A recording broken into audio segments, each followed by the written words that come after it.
روزے کے بارے میں اللہ کے رسول صلی اللہ علیہ وسلم نے فرمایا کہ جو بندہ 10 محرم کا روزہ رکھتا ہے اللہ تعالیٰ اس کے پچھلے پورے 1 سال کے گناہ جو ہے وہ معاف فرما دیتا ہے۔ جب نبی کریم صلی اللہ علیہ وسلم نے جو ہے وہ 10 محرم کا روزہ رکھنا شروع کیا تو کچھ صحابہ نے عرض کی یا رسول اللہ صلی اللہ علیہ وسلم آپ نے ہمیں خود ہی ارشاد فرمایا ہے کہ یہود و نصارہ کی جو ہے وہ مشابہت نہیں کرنی، تو اب یہودی جو ہے وہ 10 محرم کا روزہ رکھتے ہیں، ہم بھی جو ہے وہ 10 محرم کا روزہ رکھنا شروع ہو گئے ہیں، یہ تو ایک قسم کی ان کے ساتھ جو ہے وہ مشابہت جو ہے وہ لازم آ رہی ہے۔ اللہ کے رسول صلی اللہ علیہ وسلم نے فرمایا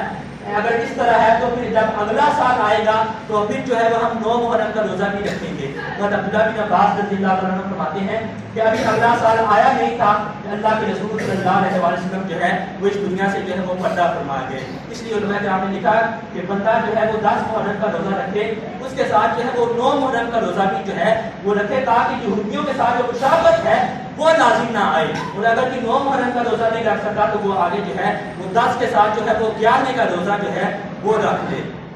پھر اسی طرح محرم کے حوالے سے چند ایک خرافات، مثال کے طور پر کہا جاتا ہے کہ محرم کے پہلے 10 دنوں میں جو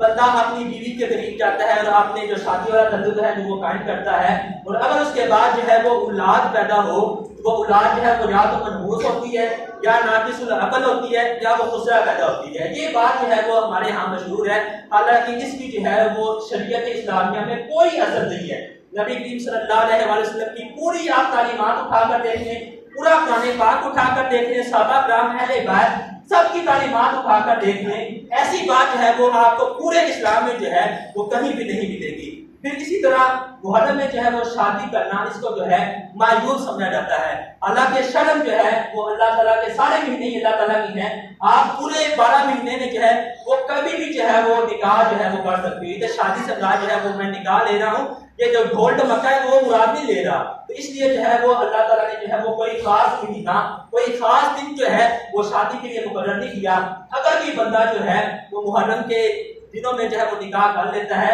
تو شرم جو ہے وہ اس کو معطوف نہیں کیا جا سکتا کہ تم نے محرم میں جو ہے وہ نکاح کیوں کیا اور کیوں نہیں کیا۔ اللہ کے رسول صلی اللہ علیہ وسلم کی طرف سے جو ہے ایسی کوئی قطعت جو ہے وہ موجود نہیں ہے۔ پھر اسی طرح اس مہینے میں جو ہے وہ ایک طبقے کی طرف سے جو ہے وہ ماتم کا جو ہے وہ اظہار کیا جاتا ہے۔ اللہ کے رسول صلی اللہ علیہ وسلم نے فرمایا کہ من لطم الحدود وشق الجیوب ودعا بدعوى الجاہلیہ فلیس منا، فرمایا کہ جس نے اپنے رخسار پیٹے،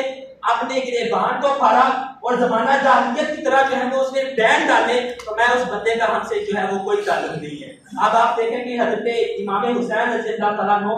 آپ نے 10 محرم الحرام کو جو ہے وہ اپنی جان کا جو نذرانہ ہے وہ اللہ تعالیٰ کی راہ میں جو ہے وہ پیش کیا۔ وہ کس لیے پیش کیا؟ اسلام کو بچانے کے لیے۔ اس اسلام کو بچانے کے لیے وہ اسلام جو آپ کے نانا رسول اللہ صلی اللہ علیہ وسلم جو ہے وہ لے کر آئے تھے، کیا اس اسلام میں یہ گنجائش ہے کہ بندہ جو ہے وہ کسی خاص دن جو ہے وہ ماتم کرے اور بین کرے اور معذ صحابہ کرام کا جو ہے وہ تبرہ کرے؟ اس اسلام میں جس اسلام کو بچانے کے لیے امام حسین رضی اللہ تعالیٰ عنہ جو ہے وہ اپنی شہادت جو ہے وہ پیش کی، اس اسلام میں ایسی باتوں کی جو ہے وہ بالکل گنجائش نہیں ہے۔ اللہ تعالیٰ سے دعا ہے کہ اللہ تعالیٰ ہمیں دین کے احکامات سمجھنے کی توفیق عطا فرمائے۔ وآخر دعوانا الحمد للہ رب العالمین۔